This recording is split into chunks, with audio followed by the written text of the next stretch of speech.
Good evening, everybody. I'm Ruchi Mishra, and you're watching English Literature Quiz on Englishna platform.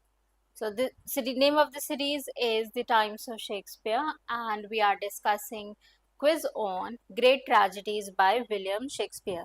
The four tragedies which are considered as great tragedies are Othello, Macbeth, King Lear, and Hamlet. So, let's start our today's quiz, and here we have our question number 1. First question is from the play Othello. Question says, who is Iago jealous of in Othello? Who is Iago jealous of in Othello? The options are Cassio, Rodrigo, Desdemona, and Rebencio. Who is Iago jealous of in Othello?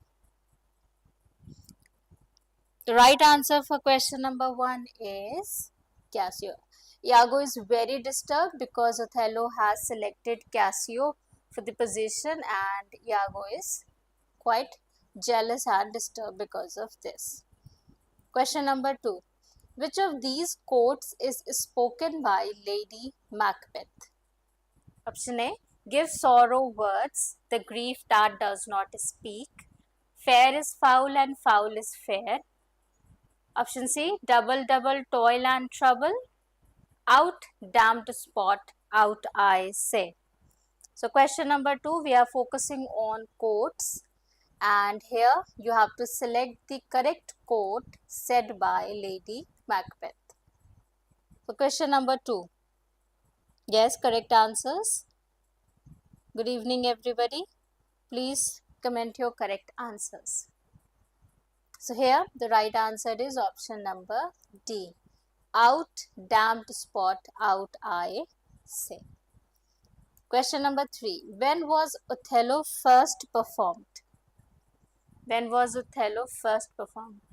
Question number 3 focuses on the dates, and the play is Othello. You have to mention here when was Othello first performed. 1604, 1606, 1611 and 1599. Yes, sure, correct answer. We should correct answer. For question number 3, Othello's performance. And here we will remember option number A, 1604. In Macbeth, question number 4, in Macbeth, who escapes the murder planned by Macbeth? Malcolm, Banquo, Flens, or Duncan? So, who escapes the murder which was planned by Macbeth? Which of these characters? The 4 options are here, and you have to select the correct character which escapes the murder. So, Duncan dies, Banquo also dies, and for Malcolm, Macbeth never planned his murder. So, correct answer here is option number C. The son of Banquo. The son of Banquo, he escapes the murder planned by Macbeth. What role does the fool play in King Lear? So we are focusing on the character fool, and the play is King Lear. You have to mention here the role. What role does the fool play in King Lear? Conspires with Goneril, betrays Lear, encourages Lear to fight for his throne, criticizes Lear's decisions through wit. The correct option based on the role of fool in the play King Lear. Correct, son of Banquo. Yes, the right answer is son of Banquo, right. Now question number 5. Role played by fool in King Lear. So right answer here is option number D. He criticizes Lear's decisions through clever and witty statements. So here it's mentioned wit. Next question 6. What theoretical technique does Shakespeare employ when Macbeth sees a dagger leading him? So we all know about this particular scene by William Shakespeare in the play Macbeth. Macbeth is sitting there, and in front of him there is a dagger. So in this particular scenario, which theoretical technique is used by William Shakespeare?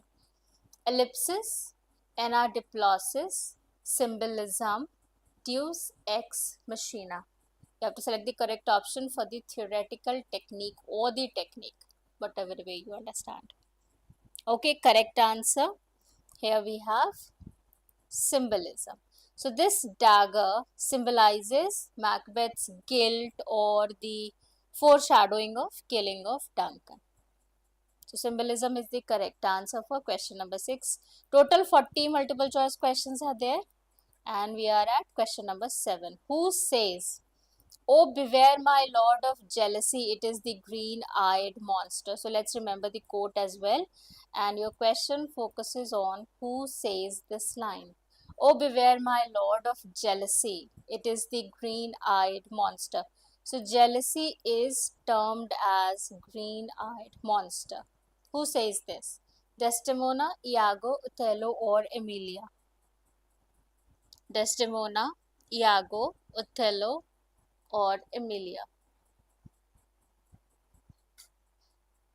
No, not Othello. Think again. The character says, "My lord." So obviously this character is not the lord. The character says, "Oh, beware, my lord of jealousy. It is the green-eyed monster." So this one is said by Iago. Yes, correct answer is our most favorite antagonist, Iago from Othello. Next one. What is the primary theme in Othello? So very general, typical question. What is the theme in Othello? The corruptive power of ambition, the destructive nature of jealousy, the triumph of love over betrayal, the dangers of loyalty.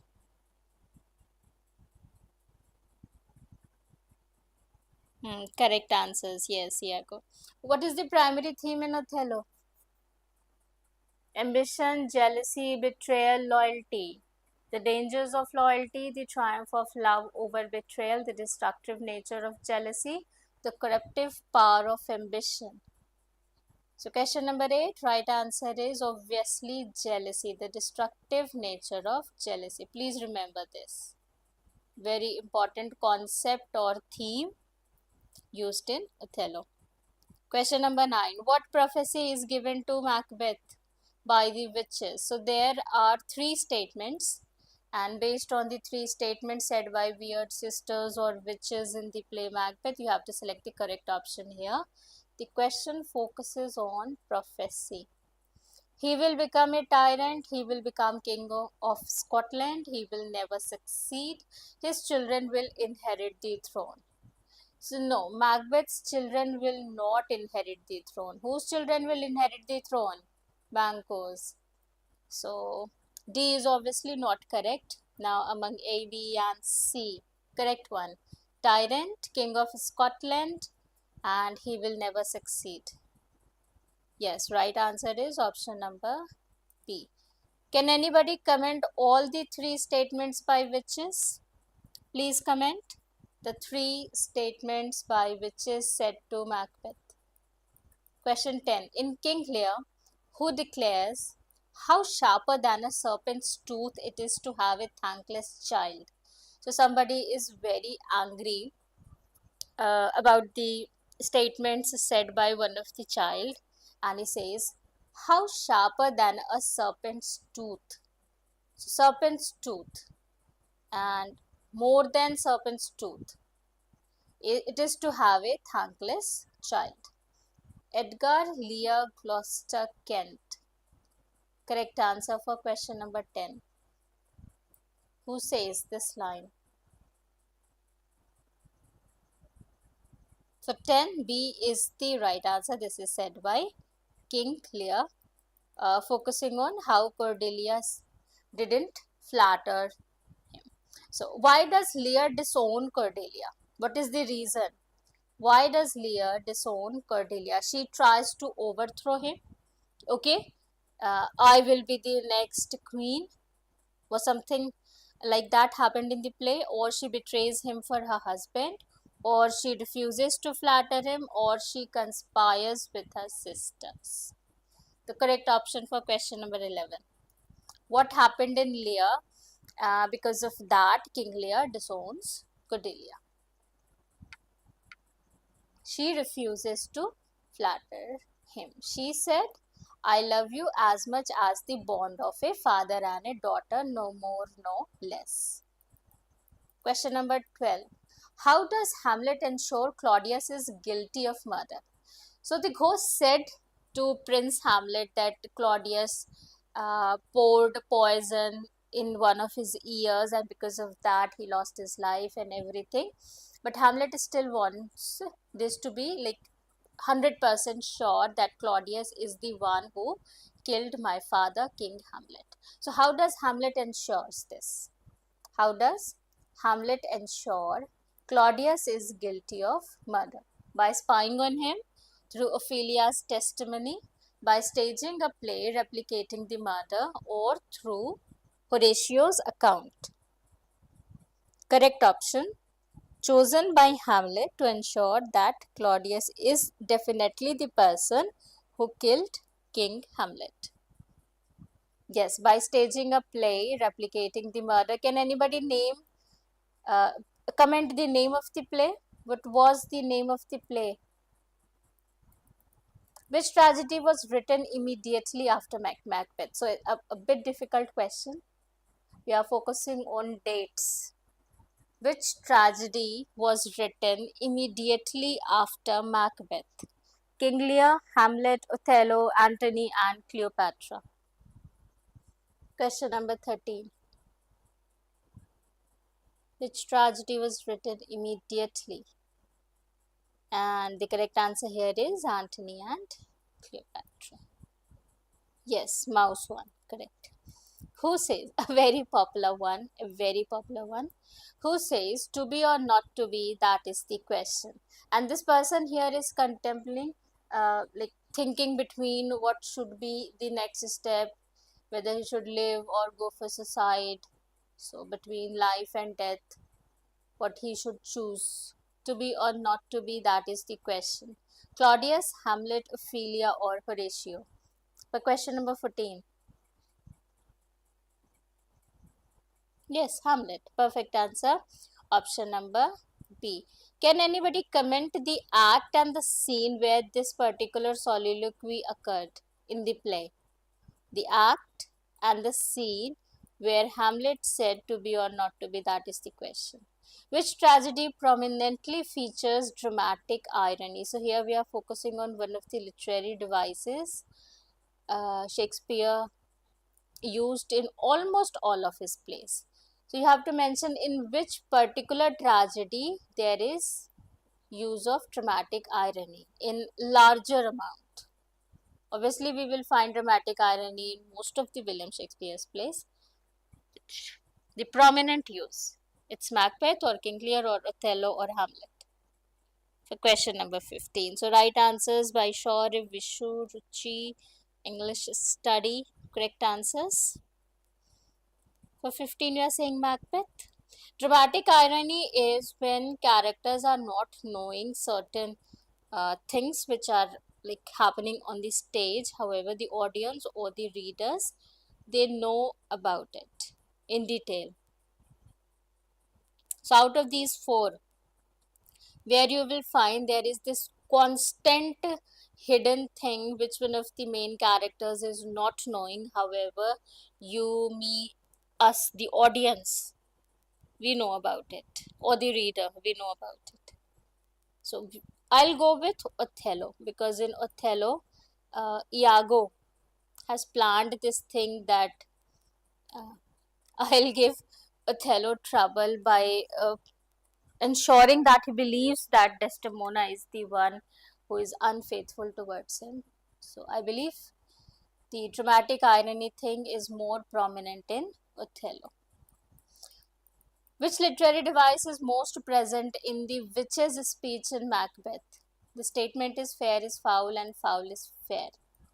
And you have to select the correct literary device present in witch's speech. Oxymoron, personification, paradox, simile. Witch's speech. Fair is foul and foul is fair. Out of the four options, oxymoron, personification, paradox, simile. Casmus is also there in this particular line. However, Casmus is not given here. So out of these four, paradox is the correct answer. Yes, perfect. Question number 17. In King Lear, what does the storm symbolize? Lear's internal turmoil, the passing of power, the wrath of the gods, nature's revolt against humanity. We are talking about our play King Lear, and what does the storm symbolize? Lear's internal turmoil, the passing of power, the wrath of the gods, nature's revolt against humanity. So there's a particular emphasis on this storm thing in the play. What does that represents? Lear's internal turmoil. Yes, Lear's internal turmoil is the correct answer. Next one is, what is used for Iago's thoughts in Othello? In various places in the play, Iago shares his thoughts with the audience. What is that term? Soliloquy, flashback, allegory, or epilogue? The four options are soliloquy, flashback, allegory, epilogue. So what is soliloquy? When a particular character shares his innermost thoughts loudly so that we all can hear it. Flashback is going back to past and sharing the narrative or the events which are like part of the past.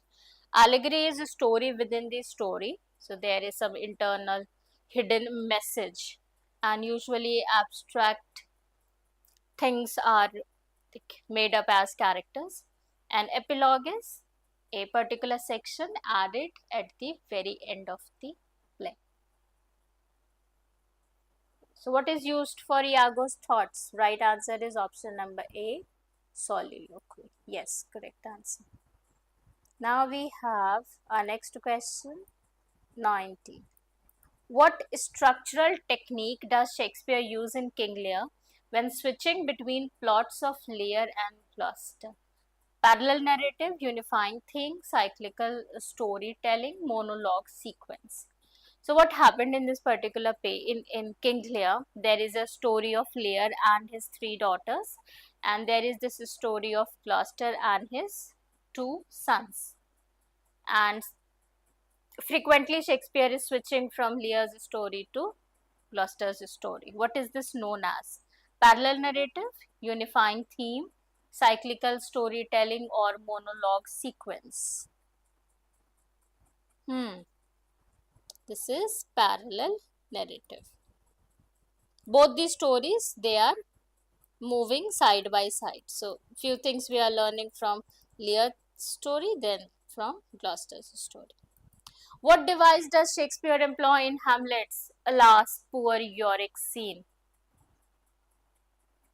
Allegory, pathos, satire, and hyperbole. You have to focus on the device. What device does Shakespeare employ? So play is Hamlet, scene is about Yorick's skull, and what device does Shakespeare employ? It's allegory, story within story, or pathos. We are focusing on the sad feeling, melancholy feeling, or satire, sarcasm, or hyperbole, exaggeration. What is happening there?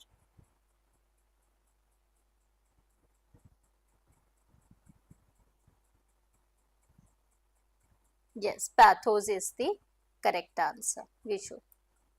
Then 21. Which tragedy was published in the first folio as the longest play by Shakespeare? So, or very easy way, which tragedy is the longest play by Shakespeare? Hamlet, King Lear, Macbeth, Othello. Out of these four tragedies, the longest one.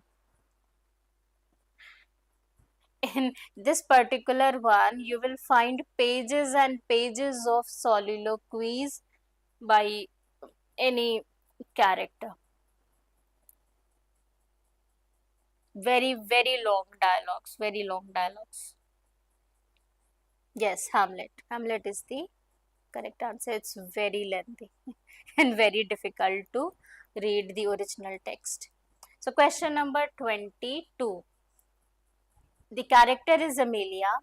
Amelia's statement in Act 4, Scene 3 reflects her views on the flaws of husbands. She says, "But I do think it is their husbands' faults if wives do fall." What does she imply by this line? What do you mean by this line when she says, "I do think it is their husbands' faults if wives do fall"? Option A, wives are inherently loyal and their husbands lead them astray. Option B, husbands' behavior and misconduct corrupt their wives.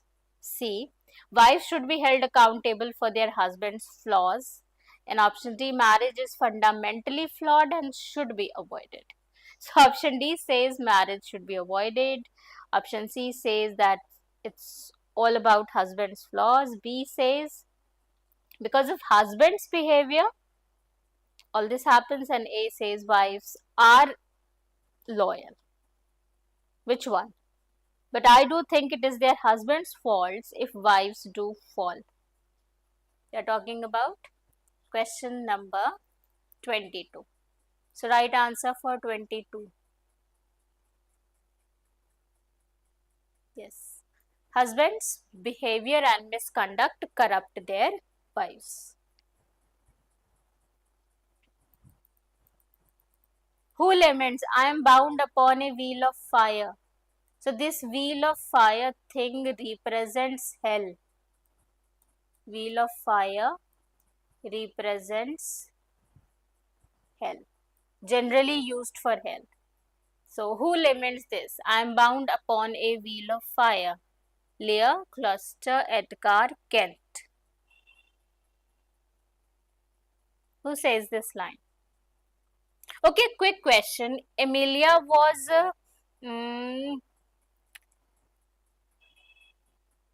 like more devoted to Desdemona or her husband Iago? She was more devoted towards which character, Desdemona or Iago?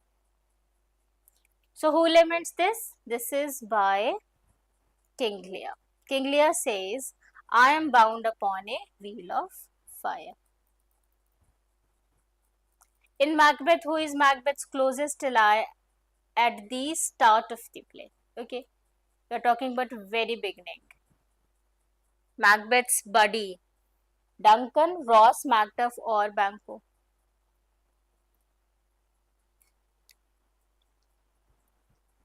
They fought together. In fact, if you will read the play in detail, you will find out that both were equally good in the battle and they were like supporting each other. Later on, due to witches' prophecy, forecast of future, they were quite apart from each other.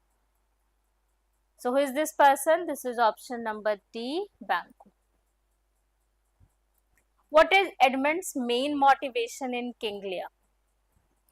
Whatever he was doing, planning, plotting, strategies, whatever he was doing, what was the main motivation? Revenge against his brother Edgar, ambition to rise above his illegitimate status, desire to reconcile with Lear, hatred of the monarchy. For question number 25. Edward's main motivation for whatever he was doing in the play King Lear.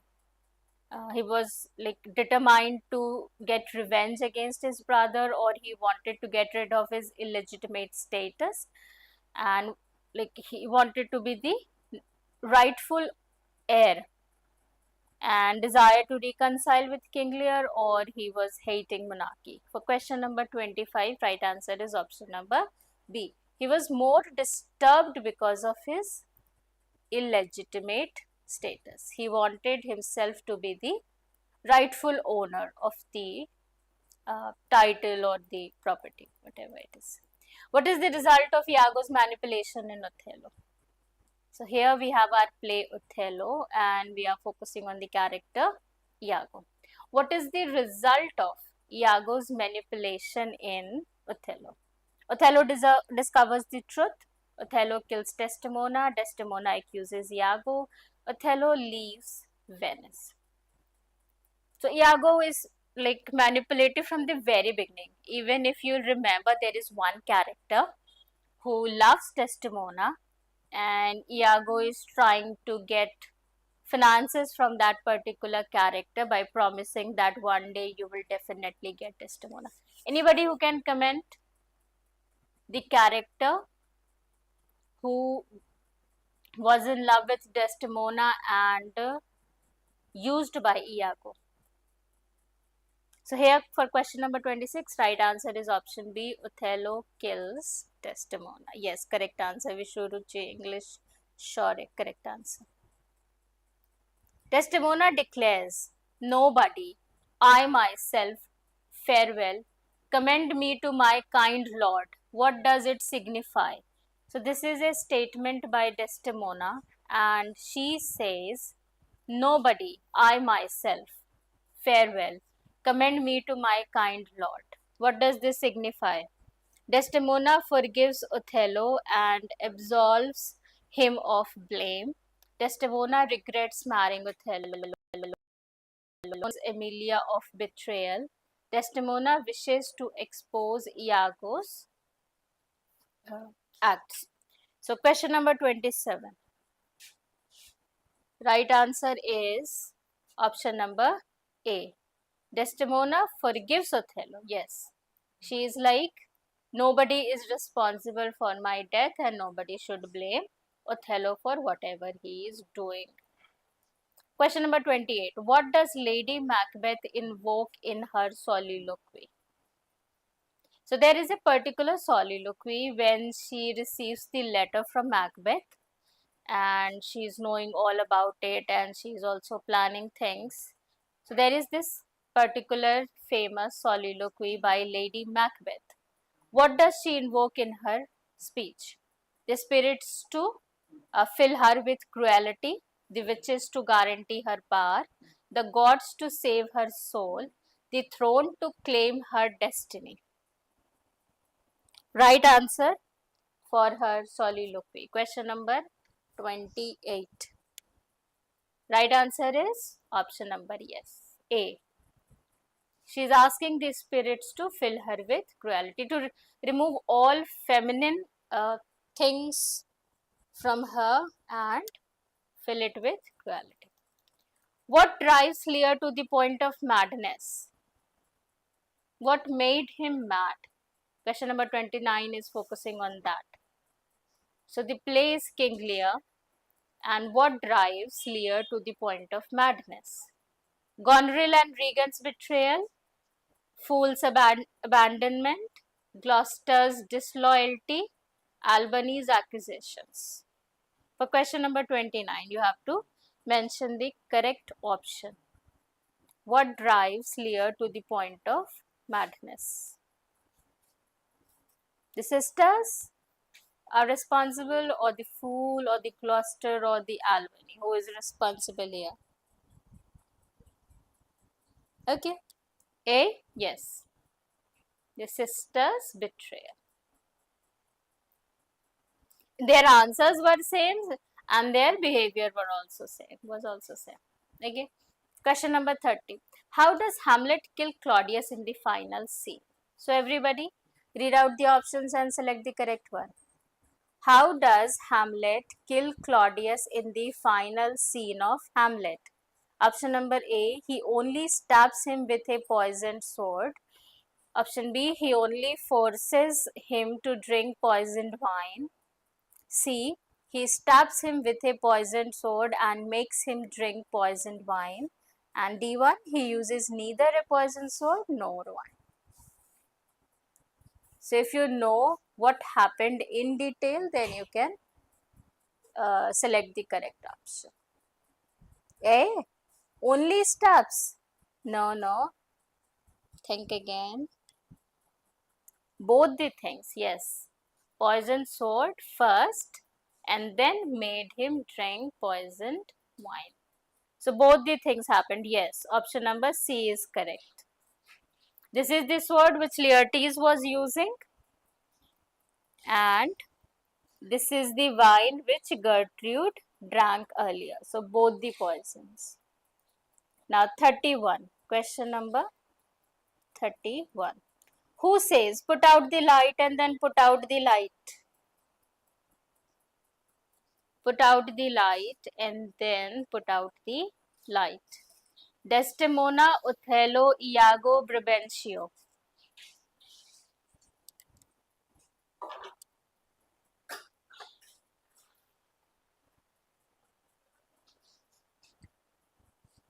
Put out the light and then put out the light.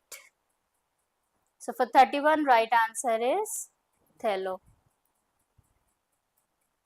What does Macbeth mean when he says, is this a dagger which I see before me? So in the play Macbeth, in front of Macbeth there is a dagger, and while he is having this conversation with dagger and says, is this a dagger which I see before me? So what is the meaning, hidden meaning here? He feels remorse for the crime he is about to commit. He questions his sanity. He sees a vision leading him to Duncan's chamber. He doubts his ambition.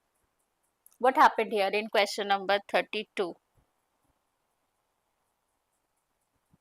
So our statement, please remember the statement, is this a dagger which I see before me? And this is by Macbeth, and you have to mention here the hidden meaning.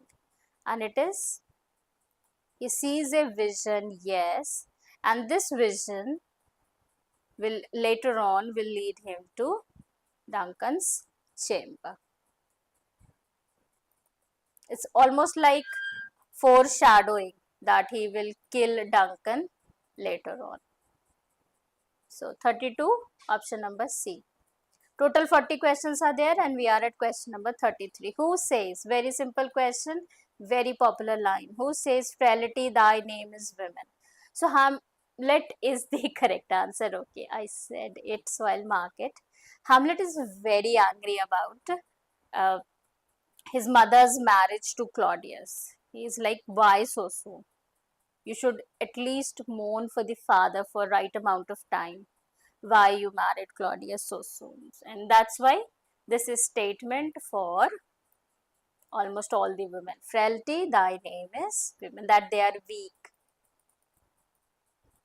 What warning does the second apparition gives to Macbeth? Second apparition. Beware Macbeth and his lineage. No man born of a woman shall harm Macbeth. Macbeth shall never be defeated until Burner Wood comes to Dunshan, and the crown will pass to Banquo's heirs. The second one. So there are three. We are focusing on the second one, a bloody child. The statement related to second apparition. Correct. No man born of a woman shall harm Macbeth. And later on, which character is associated with this particular statement? Who is the man who is not born of a woman and killed Macbeth? Comment everybody. So comment that character's name.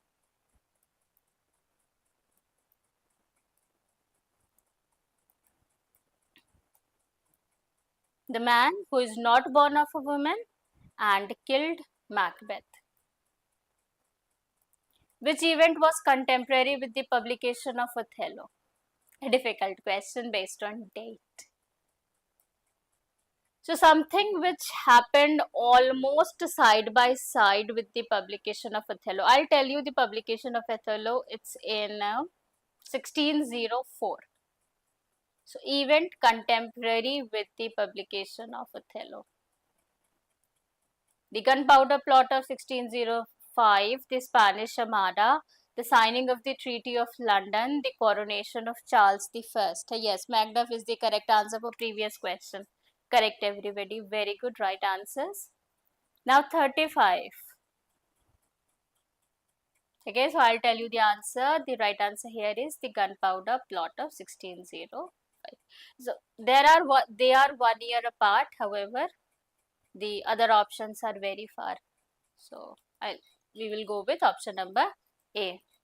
In Othello, how does Iago use Rodrigo's weaknesses to advance his schemes? The play is Othello. And how does Iago use Rodrigo's weaknesses to advance his schemes? Option A, by exploiting Rodrigo's family ties to Brabantio for political leverage, by threatening Rodrigo into assisting him in his revenge against Othello, by convincing Rodrigo to assassinate Desdemona for his own gain, by manipulating Rodrigo's love for Desdemona and making him a financial pawn. Big question.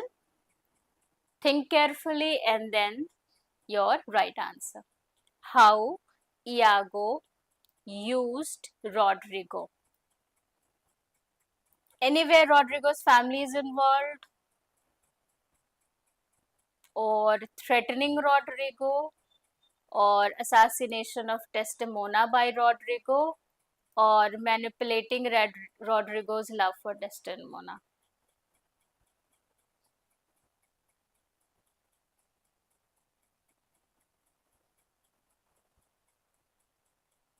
So Rodrigo never assassinated Desdemona, and not the family thing. He manipulated Rodrigo's love for Desdemona and making him financial. He was getting money out of him. Rodrigo, keep paying me this and I'll definitely get you Desdemona later on. So, financial stuff was also there. Question number 37. In Macbeth, what transformation occurs in Lady Macbeth after the murder of Duncan? So, we are focusing on the character Lady Macbeth and what happens to her after the murder. Her hands appear permanently stained with blood, representing guilt. She begins to lose touch with reality, highlighted by her obsession with the crown. She becomes the dominant political force, leading Macbeth's decisions. Her dreams are filled with visions of the witches' prophecies. So, right answer for question number 37 about Lady Macbeth. Was their obsession with the crown, or political force, or vision of the witches, and hands appear with stained with blood? Yes. Option A. Yes, correct one is option number A. She is in constant guilt and trying to wash his hands. In King Lear, what is the significance of Gloucester's blinding? So, you know, in particular play, Gloucester was blind. Which character was responsible for his blindness? Which character was responsible for Gloucester's blindness? Okay, the question 38 focuses on what is the significance of Gloucester's blinding in the context of the play's themes. It underscores the theme of loyalty and how it blinds individuals. It serves as a metaphor for the loss of insight and recognition of truth. It highlights the futility of war and Lear's moral downfall. It marks the beginning of Edmund's redemption arc. Okay, difficult one. So let's cross out the wrong ones. Loyalty blinds individuals? No. And Lear's moral downfall? No. Edmund's redemption? Right answer is it serves as a metaphor. Option number B. Loss of insight and recognition of truth. Okay, 39. In King Lear, how does Edgar disguise himself after being accused by Edmund? Very popular point. In King Lear, how does this character disguises himself? As a beggar named Poor Tom, adopting the guise of madness, as a knight loyal to Lear to protect his father, as a servant in the castle of Goneril and Regan, as a messenger delivering letters between Lear and Cordelia. Okay, 39. Yes, right answer is beggar one. As a beggar named Poor Tom, and he presented just that he was mad. And this is the last question. In Hamlet, who are tasked by King Claudius to escort Hamlet to England? So everybody will comment the correct answer for question number 40.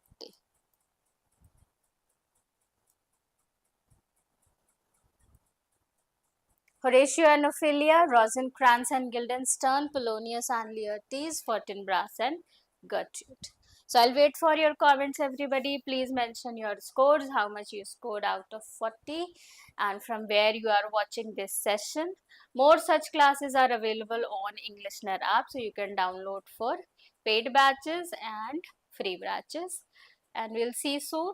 We'll meet soon.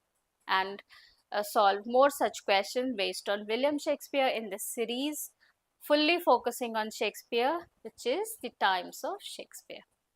See you in next class. Take care. Bye bye.